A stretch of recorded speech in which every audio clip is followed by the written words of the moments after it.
Just managed to get this nut on using a pair of fucking surgical scissors.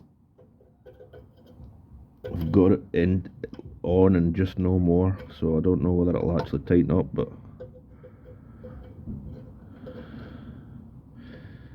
it's like fucking doing an operation or something, this. But now that it's on a little bit, I should hopefully be able to pincer it a little. Hold it still enough to screw into.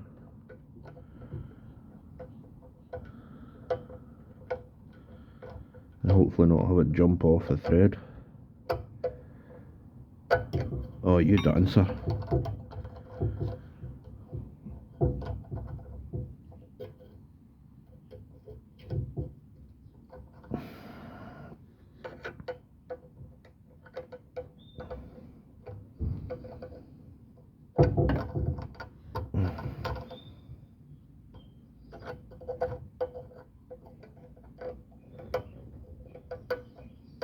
Hell yeah, brother.